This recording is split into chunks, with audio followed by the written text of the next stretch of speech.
The Galactic Archive had seen many signals before, from trade beacons, distress calls, and new colonies reaching out for contact. But this one was different. It came without warning, just a short burst of noise, then complete silence. For a moment, everyone in the observation room thought it was a system glitch. Then the message appeared on every console in bright red text. Error, unknown species detected. Emma Clark, a communications officer, stared at the screen, confused. That can't be right, she said. The system doesn't make mistakes like that.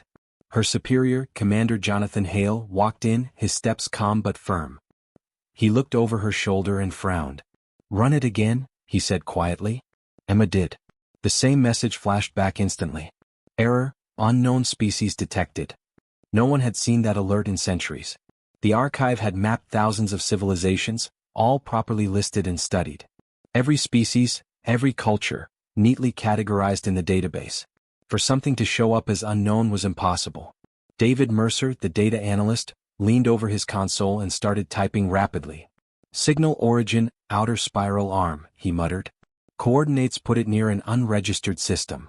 Jonathan looked at the main display, a small cluster of stars surrounded by faint nebulae. One of them showed a planet glowing blue and white. That's a life-bearing world, he said. Run atmospheric checks. Emma nodded. Oxygen levels consistent with most carbon-based life forms. Water, clouds, active biosphere. She hesitated. It looks almost like home. David zoomed in on the planet. Its continents were green, surrounded by endless oceans. Storms spun over the surface like white whirlpools.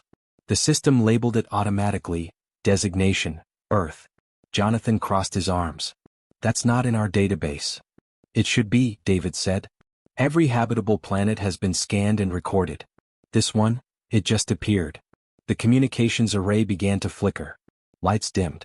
The signal returned, louder this time, like something was pressing against the network itself. Lines of static formed strange patterns, repeating in rhythm. Emma frowned. It's almost like it's trying to speak. Translate it, Jonathan ordered. David hesitated. That's the problem, sir. It's not any known language. It's using multiple frequency bands at once. Every time we try to decode it, the data changes. A cold hum filled the air. Monitors across the room glitched, showing fragments of strange images. Landscapes, storms, silhouettes that looked almost human. Then the system froze completely. Emma stepped back. It shut down everything. Jonathan pressed the emergency override. The room lights flickered back on, but the consoles remained locked. Only one message stayed on every screen: "We see you." No one spoke. The silence felt heavy. After a long moment, Jonathan finally said, "Record everything. Send it to the Galactic Council immediately."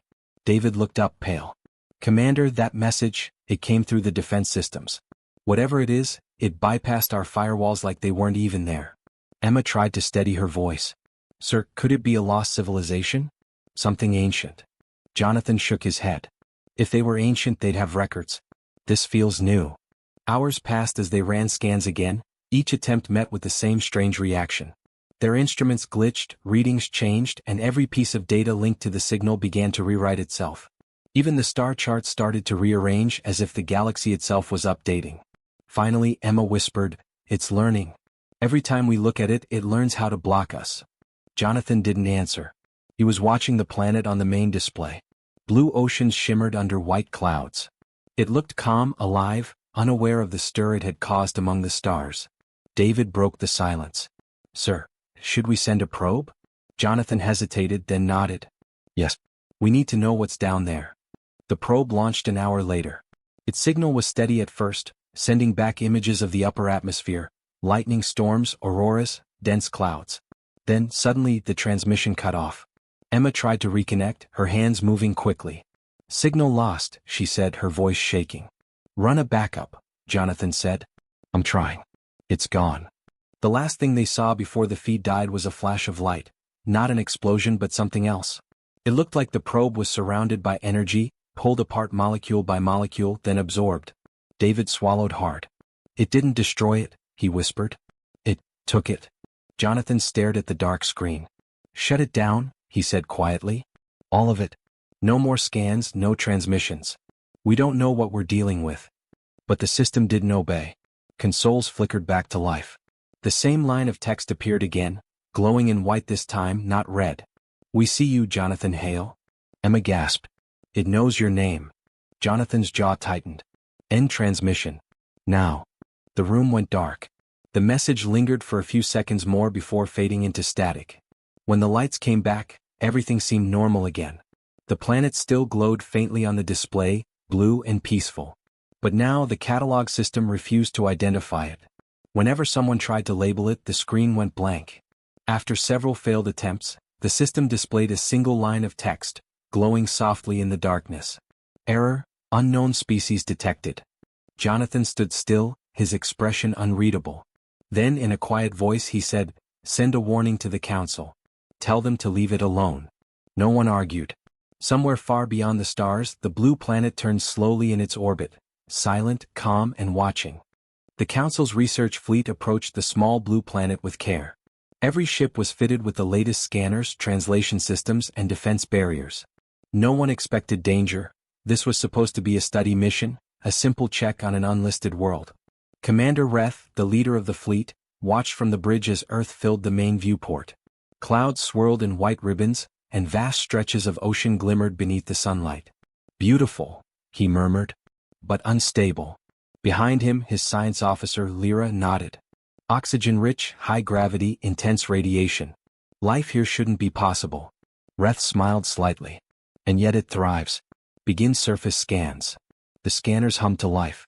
Within moments, the results began to flood in: millions of heat signatures, thousands of artificial satellites, and complex energy grids covering the continents. The officers leaned closer, reading in disbelief. "These cities," Lyra said quietly, "they're alive. Full of movement." Reth frowned. "Alive? You mean inhabited?" "Yes. Billions of inhabitants. Not scattered tribes or ruins, functioning societies. Their structures stretch for hundreds of kilometers. They use metal, glass, electricity, and combustion technology." Reth raised an eyebrow. "Primitive industry. So they're pre-space flight." "Perhaps the system glitch labeled them as unknown because they never made contact." "Perhaps," Lyra said softly, "but look at this data. Their atmosphere is polluted, yet balanced. Their power systems are unstable, yet persistent. They've reached the edge of destruction, but they adapt." On the Council's secure channel, Emma Clark, the communications specialist back at headquarters, listened to the reports. Her fingers hovered over the console, recording every word. "Commander," she said through the link, "you're saying they're an active species?" Reth nodded. "Active and noisy. The electromagnetic readings are incredible. They're transmitting constantly voices, images, something called music. Their entire planet hums with radio chatter." Emma frowned. "Can you identify the pattern?" "It's chaotic," Lyra admitted. "No structure, no centralized command. Billions of voices at once. Some are talking about trade, some about war, some about—" She paused, blinking. "Some are telling stories." "Stories?" "Yes. Fiction. Dreams of stars and heroes." Reth chuckled. "They imagine the stars but have never reached them. How charming." Emma didn't laugh. Something in her chest felt tight. "Keep monitoring," she said. "But be careful. They may notice you." "Impossible," Reth replied. "Their telescopes are primitive. They'll never see us." He was wrong. On Earth, in a small observatory in the mountains, a human scientist named Jonathan Hale adjusted his telescope. His assistant, David Mercer, leaned over a console, frowning. "You're sure it's not just a satellite?" Jonathan shook his head. "No. It's too high. Geostationary but not moving like anything we've launched." He turned a dial, focusing the image. "There. You see that reflection? That's not rock or debris." David squinted. "Metal. That's a ship." Jonathan stared at the faint glimmer above the clouds. "We're being watched." In orbit, the research fleet continued to scan. The human sudden burst of radar activity went unnoticed, or rather, ignored. The aliens were too busy cataloging. "Multiple languages detected," Lyra reported. "Thousands of dialects. They seemed divided but unified in communication." Reth waved a hand. "Typical of early species. Once they achieve planetary unity, they'll become predictable. For now, just record everything." Emma, listening in from the council chamber, frowned again. "Commander, you might want to slow down your scans. Their radio bands are spiking." "Meaning what?" "They've noticed something strange in orbit." Reth laughed. "Let them wonder. They'll probably call it a comet or a ghost. But within hours things changed. The humans reacted faster than anyone expected. Their military networks activated without warning. Radar stations, hidden deep across continents, began triangulating the alien fleet's position. Lyra's console blinked red. "Commander, they're locking onto us." "What? With what weapons?" Reth demanded. "Primitive missiles. Ballistic. But their targeting systems are adapting to our jamming frequencies." Reth frowned. "How?" Emma's voice came through again, quiet but firm. "Commander, humans learn fast." Down on Earth, Jonathan and David watched as governments across the world began to communicate in secret codes. Astronomical societies confirmed the strange object in orbit. News networks spread theories of a foreign craft. Jonathan sighed. "If they're here to study us, they'll realize soon, we study back." David smiled faintly. "So what do we do?" "Wait," Jonathan said. "And prepare." In orbit, Reth's fleet maintained position, but tension filled every ship.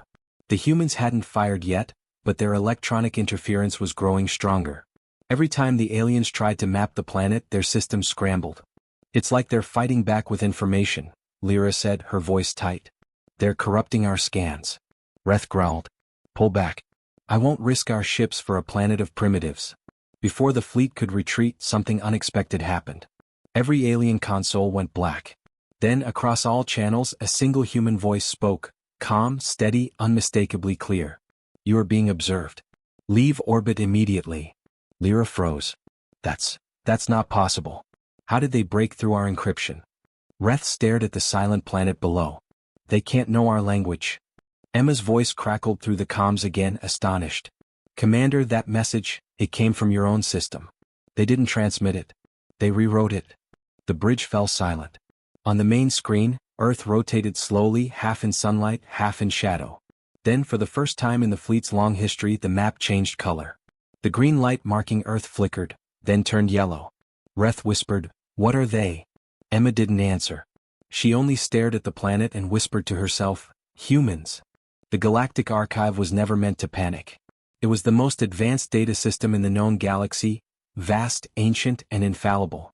For thousands of years, it had stored the history of every world, every species, and every star ever recorded. But that changed the day humanity appeared in its records. Technicians ran from console to console as the alarm lights flickered. Dozens of holoscreens displayed the same looping message, "Error, unknown species." The system kept trying to create an entry for humans, but each attempt deleted itself within seconds.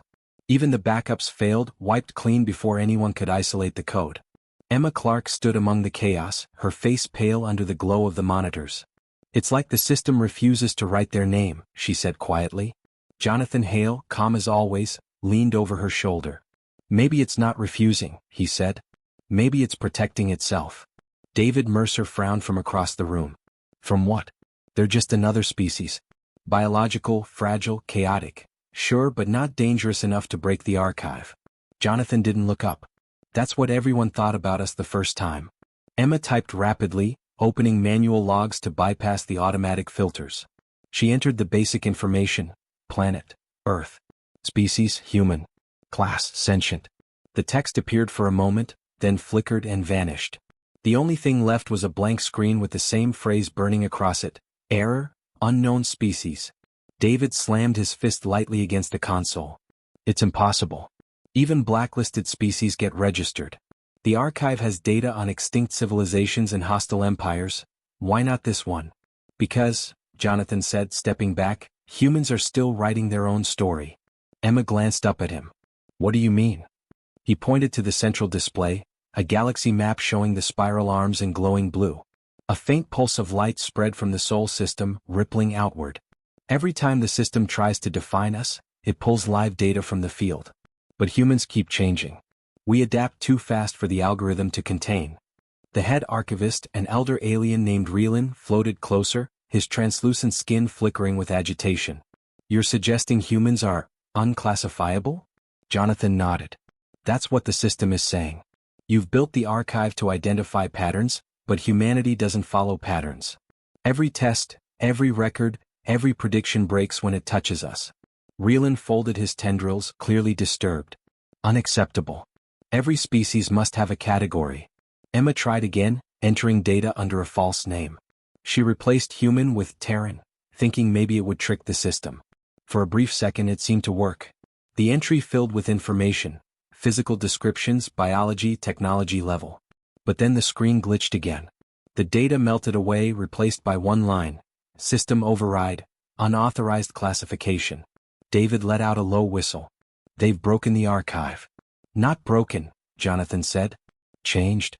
The system's refusing to process us because it recognizes a threat, not from destruction but from contradiction. Reeland's eyes narrowed. Explain. Jonathan gestured toward the screens. You built the archive to understand life through logic. Humans survive by chaos. You predict outcomes based on history. We rewrite history. You record facts. We turn them into stories. Emma smiled faintly, though her hands were still trembling. That's why the data resets. Every time you try to define humanity, it finds a new version of itself. We don't fit your categories. Reeland backed away slowly, clearly disturbed. Then you are an error in our system. Jonathan gave a small nod. Exactly. Alarms flared again as the archive lights dimmed for a moment. Across the galaxy map, several systems flickered. Planets marked as stable shifted colors, yellow, orange, even red, as the ripple from Earth spread further outward. What's happening? David shouted. Emma scanned the readings. It's not an attack. It's influence. The archive's trying to connect the data, and every species that's ever interacted with humans is being flagged. Reeland's voice rose sharply. They're corrupting the network. Jonathan shook his head. No. They're reminding it that life isn't clean or safe. You can't box it in with categories and numbers. You asked the universe to show you something new and it gave you us. For a moment no one spoke. The only sound was the hum of the servers and the faint static from the failed data streams. Then Emma's console beeped. She glanced down. One entry had survived. It was blank except for a single phrase, glowing in calm white text instead of red error code. Status active. Monitor closely. She looked up at Jonathan. It stopped erasing. He smiled faintly. Because it understands now. Reeland stared at the message, his voice soft and wary. Understand what? Jonathan met his gaze. That we're not an error to fix. We're a variable to expect. Across the galaxy, the archive stabilized. Systems came back online. The alarms faded, leaving only silence and the slow, steady pulse of Earth's signal, unreadable, unpredictable, alive. Emma exhaled and leaned back in her chair. So what now? Jonathan folded his arms, looking at the screen where the Sol system glowed softly. Now they watch. And they wait. Because the galaxy has finally learned something important. He paused, smiling faintly. You don't classify humans. You just hope to understand them. And somewhere deep in the data streams, unseen by anyone, the system's code shifted once more. A single hidden note appeared beneath the error logs, written in an unknown hand, yet in perfect human script. They adapt. They endure. They are the unknown. The council chamber was silent. Every screen in the room showed the same broken feed, static, fragments of sound, flickers of light. The transmission had come from the fleet that was sent to study Earth, but it ended too soon. The signal was weak, filled with noise, as if space itself was trying to erase what had happened. Emma Clark sat at her console, her hands frozen above the keys. There's nothing left, she said softly. All ships, gone. Jonathan Hale stood beside her, his jaw tight. No distress calls? None, she replied. It's like they never existed. The Grand Council sat in a half-circle above them, their faces shadowed. Some whispered among themselves, others just stared at the screens. Even the oldest members of the council had never seen an entire fleet disappear without trace. David Mercer worked quietly at another terminal, filtering through the fragments of data. I've got something, he said at last. The screens flickered and a video began to play. At first it was only static. Then through the distortion came a shape, a ship breaking apart in the sky. Alarms blared in the background, voices shouted orders, and then everything went dark. Another clip appeared, this one from the surface of Earth. Smoke filled the screen. The camera was shaking, held by a panicked soldier. In the distance, fire burned across a horizon of ruined metal. Something massive had fallen, a ship, maybe several. The camera turned, catching a glimpse of movement. Through the haze, a human figure walked forward. He was calm, almost casual as he stepped through the wreckage. Sparks flew around him and pieces of alien metal rained from the sky. David paused the frame. "That can't be real," he said. "He's walking through radiation levels that would kill anyone." Emma leaned closer to the screen, her eyes wide. "Enhance it," she said. David adjusted the focus. The image cleared slightly, enough to see the man's face. He wasn't wearing armor or any visible protection. His expression was calm, almost peaceful, as if he didn't see the chaos around him as destruction, but something expected. Behind him, one of the alien ships, a massive Valen cruiser, cracked in half, burning as it fell through the clouds. Emma whispered, "That's impossible." Jonathan crossed his arms, his gaze fixed on the screen. "No. It's human." Reelan, one of the senior council members, turned sharply. "What do you mean?" Jonathan stepped forward. "You've all seen what humans do. They adapt. They improvise. They survive everything you think should destroy them. You ran your simulations, your tests, your classifications, and none of them worked. This is why." The other council members murmured nervously. "You're saying one person did this?" Reelan asked. Jonathan shook his head. "Not one person. An idea. You can destroy their cities, crush their armies, wipe their history, but you can't break what makes them human. They always stand up again." The screen flickered once more, showing the same figure looking directly into the camera. For a moment the image froze on his eyes, clear, calm, unafraid. Then the feed cut out completely. Emma sat back, her voice quiet. "There's no way to explain this. No energy weapon, no shield tech, nothing we understand." David exhaled slowly. "Maybe we're not supposed to understand." Outside the chamber, the galaxy continued as always, stars burning, ships flying, life moving forward. But something had changed. The fleet that vanished had been one of the strongest in known space, and yet not one of them made it home. Reports from nearby sectors spoke of strange readings near Earth. Machines failed without reason. Sensors detected signals that didn't exist. Even time readings shifted slightly, as if the planet itself was bending reality in quiet defiance. Reelan turned toward the others. "We cannot allow another fleet to be lost. Earth must be declared forbidden." Jonathan didn't answer immediately. He stared at the dark screen where the last image of the human had appeared. "You can declare what you want," he said. "But the truth doesn't change. They're not an enemy. They're a reminder." Emma looked up. "A reminder of what?" Jonathan's eyes met hers. "That life isn't meant to be easy to understand. Sometimes it's meant to surprise you." The council members fell silent. Outside, the stars shimmered on the large window panels, distant and peaceful. But to everyone in the room they suddenly seemed closer, and more dangerous, than ever before. Hours later, Emma sat alone, replaying the footage once more. The moment before the screen went black, the human's lips moved slightly. No sound came through, but she could read it. 2 words. "We're home." She leaned back in her chair, her heart pounding. The system flickered again, showing the Earth's signal still pulsing faintly across the galactic map. No longer green or red, but a strange shifting light, like the heartbeat of something alive. Emma whispered, "They're not unknown anymore, they're just waiting." And somewhere in the vast silence of space, that same pulse continued, steady, bright, and human. Years passed and the galaxy moved on. Trade routes shifted, colonies rose and fell, and new discoveries filled the archives. But there was one record that never returned to the system, the one marked error, unknown species. It became a quiet legend among explorers, a warning whispered in mess halls and recorded in secret logs. Pilots told each other never to go near the coordinates where the signal first appeared. Some said the stars there flickered unnaturally, others swore they heard faint human voices in the static when they passed by. Most just laughed it off. But no one ever stayed in that sector for long. Emma Clark had long retired from the Galactic Archive. Her hair had turned silver and her hands, once steady at the console, trembled slightly with age. Yet she never truly left her work behind. On a quiet evening in her small home overlooking the stars, she sat at her old console, a personal archive she'd kept hidden for decades. There, saved deep within encrypted files, was the original signal. The one that had changed everything. Sometimes when the night was still and the stars bright, she would play it. The sound was always the same, a burst of static followed by a faint whisper, barely human, like a voice speaking across the edge of time. Most couldn't make out the words. But Emma could. She had listened to it too many times not to know. It said, "We're still here."